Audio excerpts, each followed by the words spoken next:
The air is thick with incense and screams. A bound man staggers across the scorching sand of the Colosseum, while 50,000 Romans roar for blood. Miles away, another traitor is hurled from the Tarpeian Rock, his body shattering on the stones below the Forum. And on the banks of the Tiber, a sack writhes its human occupant sewn in with a dog, a rooster, a monkey, and a viper, all destined for a watery grave. These are not isolated nightmares, they are justice, Roman style. Welcome, traveler, to a civilization that paved roads across continents, yet perfected the theater of agony to keep its citizens, soldiers, and slaves in line. Dare you step inside Rome's darkest courtroom? Justice so absolute it erases sky, earth, and light, begins with a leather sack foaming on the Tiber's edge. A parricide, flesh striped crimson by the lictor's rods, sways barefoot in the mud, while priests in soot-black togas force a snarling dog, a rooster whose dawn cry has curdled into panic, a chattering monkey, and a coiled viper through the narrow throat of the hide. The condemned is driven in after them, head first, like refuse, and the mouth of the sack is sewn shut with gut cord so thick it creaks. One hoarse prayer, one shove, and the bundle sinks, thrashing into dark water that swallows sound. Rome drafted this fate into the 12 tables around 450 BC, reserving it for the one crime no legion, no senator, no god could pardon, a child's hand raised against a parent. Stopping the killer of burial, pyre, and even open air declared him unworthy of the 4 elements that sustain life. The beasts are no accident. The dog embodies shamelessness, the rooster boasting, the monkey mocking mimicry, and the serpent treachery. Together they form the perverse family the murderer chose when he broke the primal bond. For 2 centuries the ritual gathered dust, until Publius Malleolus slit his mother's throat in 101 BC. Senators ransacked musty scrolls for precedent and resurrected the sack before a crowd stacked on every balcony of the Forum. Rome watched law made flesh again as Malleolus vanished beneath the river's skin, and the city shuddered at the memory it had tried to forget. Augustus, waging a moral crusade to polish the tarnish of civil war, bound the punishment into fresh statute. Trials became theatre, crimson rods snapping, white-clad attendants chanting ancestral curses, a procession passed the gawping masses to the riverbank. Provinces lacking monkeys substituted wolves or bears, bartering one symbol of untamed malice for another, but never touching the serpent, betrayal's purest emblem. Even Cicero, whose tongue tamed senatids and mobs alike, could only marvel. The killer is denied sky, sun, water, earth, so he who slew the giver of his life may be stripped of all that sustains life. When the sack finally slips below the current, no tombstone follows, no ashes scatter, no name endures. Rome has performed an act of cosmic erasure, reminding every citizen that to sever the bloodline is to be unmade by the very civilization that once claimed to protect you. Dust still hangs above the battlefield at the Sceleratus when Marcus Licinius Crassus issues the order. 6,000 surviving rebels, every 10th man from the routed columns, are to furnish a road of warning. Legionaries hew cypress trunks, strip the bark, and hammer them into the verge of the Via Appia at intervals like milestones of misery.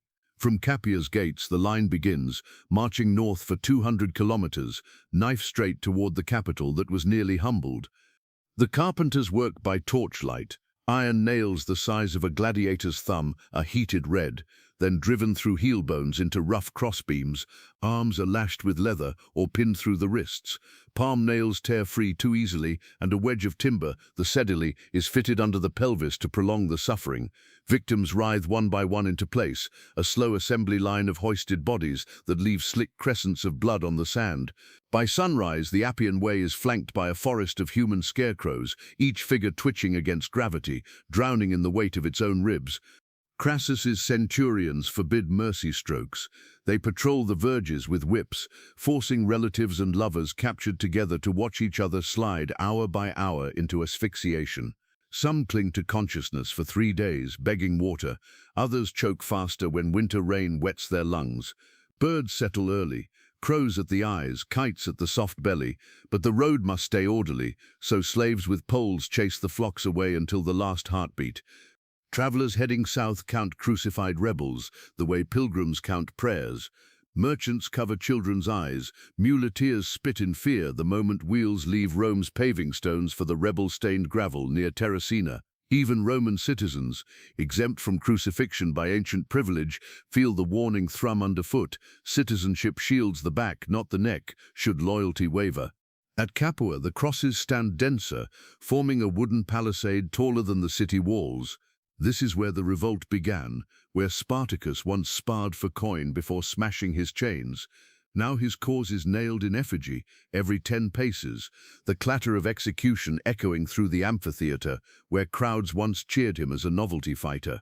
In Rome, senators whisper that Crassus has overreached, but the spectacle wins him the consulship and a grudging alliance with Pompey. Terror, as always, pays dividends. Winter storms rot the dead away by degrees, leaving bleached bones wired to grey posts. Yet the Via Appia remembers.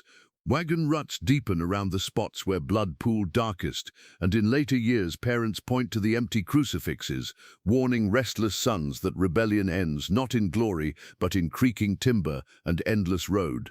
At first light, the hypogeum breathes, iron grills rattle, pulleys groan, and the musk of straw and raw meat leaks upward through the floor of sand still streaked from yesterday's deaths. In the gloom below wait leopards shipped from Numidia, a pair of Syrian bears and lions so gaunt their ribs look chiseled. Facing them in a pen of pine planks stand today's condemned, thieves, deserters, a provincial governor who skimmed taxes, and 2 Christians charged with impietas. Guards slice the cords of their tunics so they enter the world naked as the day they betrayed it. Each is tipped with pitch, so the first bite bleeds bright and fast. A trumpet blares, trapdoors bloom like wounds, and the condemned are winched skyward on wooden platforms, props unveiled for the crowd's hour of appetite before the gladiators return. Some are costumed to amuse the tears. One thief wears a stag's antlers, another a gilded helm shaped like a boar's head. The tax governor, roped to a post, is Orpheus for the morning, lyre tied uselessly to his wrists, doves released at his feet to mimic gentle beasts before the real ones arrive. Titus perfected the choreography at the inaugural games of the Flavian Amphitheatre in AD 80. 9,000 animals died across 100 days, yet the audience spoke longer of the 300 men devoured alive, each act timed between chariot races, so the sand never cooled. Tuagold, Nician added twilight hunts under torches. Commodus, drunk on his own bronze likeness, stalked ostriches with crescent-bladed arrows and forced a lame elephant to kneel before slitting its throat. But Nero supplied the cruel punchline. When his arena Orpheus finished serenading the gods, a hidden bear erupted through a stage rock, tearing the poet to pulp, while spectators shrieked with the laughter of people half afraid the emperor might cast them in the sequel. Senators recorded it as satire. The plebs copied the shriek for street theatre. Not even the midday lull spared victims. Roman crowds called the interval meridian a siesta of slaughter, reserved for refuse, unfit for proper combat. Bored spectators dozed until the first scream. Vendors sold dates and spiced wine, while panthers worried intestines loose from the living. Public execution became picnic. The entire empire convinced that terror digested best with honeyed almonds. In Carthage, Felicitas nursed her newborn the night before the games, then walked into the arena beside Perpetua. A mad cow gored them for the novelty of female martyrs. When the beast tired, a swordsman finished the job poorly, and Perpetua guided his shaking hand to her own throat. Their story crossed seas in secret letters, but in Rome such endings were lost in the roar of 10,000 throated approval. By dusk, the sand hides its feast with fresh layers of ochre dust. Slaves drag carcasses back through the trapdoors. Torch boys bleach the boards with vinegar, and a herald proclaims the arena consecrated once more, ready for tomorrow's harvest. Those who walked out alive feel the echo of the crowd chase them through every alley. Rome has beasts enough for all, should loyalty slip. Night leaves the legion long before the sun does. Trumpets cut the last dream in half. Every man falls into rank around a ring of spears planted butt down in the dirt. At the center kneels one figure stripped to the belt. Helmet gone, sword surrendered. He has stolen from a comrade. He let a sentry post drift into sleep. He lied about a password. Any one sin is enough. The tribune steps forward, touches him once on the shoulder with a vine staff so light it might be mercy. That brush is the signal. 6,000 boots shuffle, and the circle closes like a tightening noose of iron hobnails. Clubs swing, ashwood battens, tent mallets, even the haft of a pilum if nothing else is near. No officers strike. The punishment is communal, a purge of weakness by the very body it infected. Bones whip against skin with the sound of meat falling from a butcher's hook. Teeth skip across the turf like dice. The condemned tries to crawl out, is kicked back in, staggers to his feet again, until a final blow at the base of the skull dims the campfires behind his eyes. When silence returns, the corpse is dragged beyond the rampart and left for wolves that follow armies the way smoke follows flame. Yet there are mornings when a single back is too small to atone for a cohort's disgrace. Then comes decimation. Lots are drawn, white beans for mercy, black for doom, passed along a shivering file of soldiers who have shared bread, tents and rumors of home. Every 10th fist unclenches to reveal night's color. Those chosen do not plead. The oath of sacramentum forbids it. They step forward, remove their helmets, and kneel beside overturned shields so the blood may drain clean into the earth. Friends beat them to death with cudgels, no blade, no thrust, only the slow arithmetic of penance counted in fractures. Livy swore the practice began when a terrified line broke before Samnite spears. Appian watched Crassus revive it after rebels turned Roman banners in retreat along the Lucanian hills. Cowardice, the generals agreed, must taste its own marrow. When the tally is finished, the surviving 9/10 stand in ranks thin as famine. Rations are barley, not wheat. Tents are struck, the disgraced march at the head of the column, tools instead of weapons in their hands, digging roads the army will tread long after their shoulders collapse. They sleep outside the palisade, between ditch and darkness, hearing jackals worry the bodies of brothers they themselves unstitched from life. No monument records these men. Only the Via Latina remembers, paved with stones, their bleeding palms lifted, and the dull echo of clubs that still seems to thud whenever a legion falters. In Rome's calculus, courage is the only coin. Spend it poorly, and the balance is collected in bone. Wind scours the crest of the Capitoline, as the condemned is led past the temple of Juno Moneta, toward the cliff's lip. Below, the Roman Forum glitters with merchant stalls and marble pediments. Above, the chain binding his wrists rasping against stone is the only sound the escort allows. He is a citizen, worse, a traitor, and the city will make a spectacle of casting out its own. One shove, and he plummets 25 meters into the jagged tufa, bones cracking loudly enough to rattle pigeons from the arches of the tabularium. The body is left where it lands, denied pyre and epitaph. Dogs and time do the rest. Rome christened this precipice after Tarpeia, the maiden who opened the city gates to Sabine invaders and was herself crushed beneath their shields. From that moment, the southern spur of the Capitoline became a tribunal of sheer rock. The first recorded victim was the consul Spurius Cassius in 486 BC.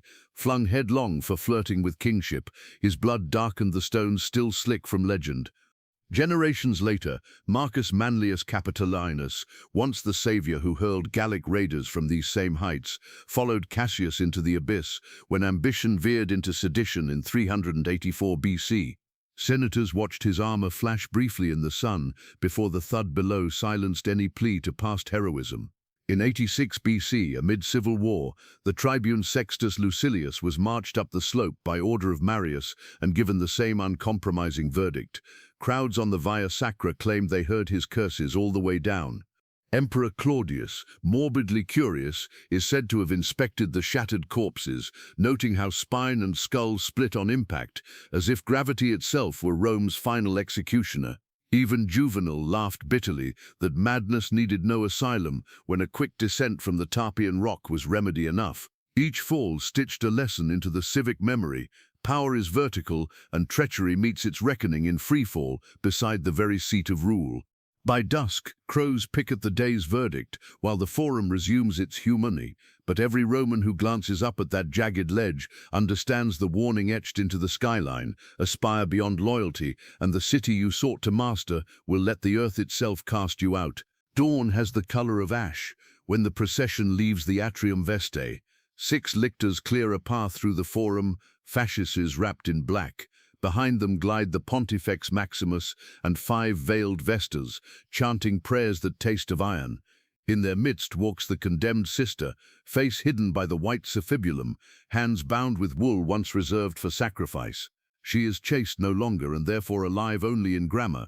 Rome will correct the tense before sunset. The cortege passes the Casa, slips under the Arch of Gallienus, and halts at a fenced plot north of the Colonnine Gate, the Campus Sceleratus, field of wickedness, where no bird sings. A narrow stair, 14 steps cut into tufa, descends to a chamber the size of a mule stall.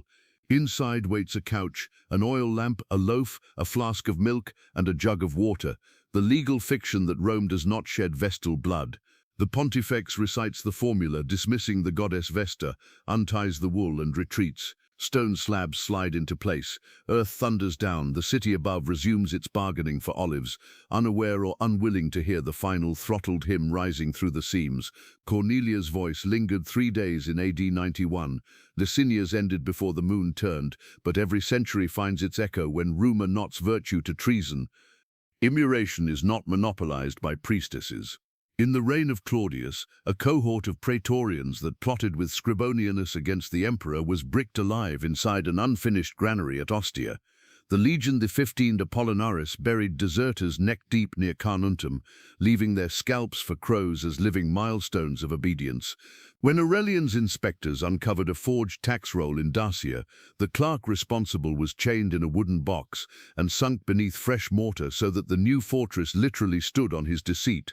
Rome understood that walls remember. To bury breathing flesh is to converse with the gods in a dialect of silence. Fire purifies, water erases, but earth swallows, digests, and whispers. Each sealed chamber becomes a negative temple, a sanctum where the city entombs its own crimes, lest they infect the streets. Pilgrims crossing the Campus Sceleratus quicken their pace, dust their tastes older, and footsteps seem to echo from below. By the third day lamps gutter, milk sours, prayers turn to scratching. Above, the poplars continue to drink morning mist, roots threading deeper into the ground that fattens on broken oaths. Rome will exhume nothing. Memory itself is the monument, a square of dead soil beside the walls, and the certainty that those who betray vow or city will feel the empire close around them, one grain at a time, until breath is a rumor and darkness graduates into history. Night in Nero's gardens begins with the smell of pine pitch. Prisoners stripped and smeared in resin are hoisted onto stakes along the pathways where senators stroll in silk. A nod from the emperor, a torch to the ankles, and the human wicks ignite, flesh snapping like green wood, flames guttering orange against marble statuary. The crowd applauds the sudden daylight. Nero tunes his lyre while hot fat rains into tended beds of roses. Across the Tiber, families watching the glow mistake it for another city-wide blaze and pray the evening wind blows east. The theatre of fire is older than Nero's vanity. 2 centuries earlier on the Sicilian coast, the tyrant Phalaris commissioned a hollow bronze bull, mouth flanged to funnel screams into a bellow. Perillus the smith climbed inside to demonstrate the acoustics. When the doors latched, kindling piled beneath, and bronze seared to white heat, the first aria of the invention became its maker's own. Rome carried the blueprint home. Senators preferred iron chairs heated from below so judgment could be prolonged, lids peeled back by blistering rivets one at a time. In provincial arenas, executioners bound victims to iron frames shaped like tunics, stoked charcoals until skin and metal welded together, then displayed the fused corsets as votives to Vulcan. Fire's authority lies in cleansing even as it corrupts. In Lyon, under Marcus Aurelius, Blandina, small enough that her chains hung loose, was roasted on a gridiron before being tossed to beasts. Eyewitnesses claimed the smoke bent around her like incense, a final sermon scorched into the sky. Legion law codified mors per ignum for arsonists, forgers, and runaway slaves who struck masters, fire undoing crime by reducing body to ash, deed to vapor. When the embers cool, little remains to bury, only warped nails, puddled bronze, and a perfume of carbon that lingers in colonnades until dawn. Romans breathe it in like a civic oath. Flames are the empire's handwriting, and every crackling spark another letter, spelling out what happens when loyalty cools below the heat of power. The clang of iron portcullises fades beneath a rumble like distant thunder. 6 African bulls, armor-plated in bronze, lumber onto the sand. Each carries a tower of wicker where cornac handlers whisper commands only they can hear. In the shadow of the Pulvinar, the condemned kneel, pirates who kidnapped a young Julius, deserters from Germania, and a Gatulian rebel, bound hand to foot in captured mail. A trumpet cuts the air, mahouts drive spurs of fire against grey flanks, and 20,000 Romans rise as one to watch bones meet 2 tons of momentum. Rome learned the craft of elephant justice after seizing Pyrrhus's surviving beasts in 2075 BC. Crushing left no corpse to pollute sacred streets and turned execution into exultant theatre. By the First Punic War, Carthaginian prisoners were marched beneath the very animals they once rode, armor colors repainted so the elephants trained to gore those hues in battle would trample with unthinking precision. Pliny marveled that a well-schooled bull could pulp limbs in sequence, feet, then hips, then ribcage, stretching death long enough for bookmakers to take odds on which captive would expire last. Emperor Claudius revived the spectacle for imperial anniversaries. Criminals were issued toy javelins and ordered to defend Rome against the charging herd. The result was a red slurry that steamed even in winter. Yet one afternoon an elephant recognized its former keeper among the doomed, lifted its foot and set it down beside, not upon, the man. The crowd, stunned into silence, erupted in pleas for mercy. Claudius, sensing a legend fit for coinage, pardoned the keeper on the spot. The beast earned a crown of laurel and a retirement in the imperial menagerie, proof that even engineered cruelty could stumble into grace. Most shows ended less poetically. When Julius Caesar celebrated his quadruple triumph in 46 BC, he lined the Circus Maximus with crushed rebels as living confetti, chariots rolling so close that spokes spattered gore onto senators' togas. The smell, sweet, metallic, unforgettable, clung to marble seats for days. Mothers stuffed lavender in children's cloaks. Veterans swore the arena echoed Hannibal's elephants at Cannae. But Rome had forged a weapon more reliable than any legion, the certainty that the empire could summon mountains with tusks, teach them to obey a finger, and make disloyalty vanish beneath a single terrible step.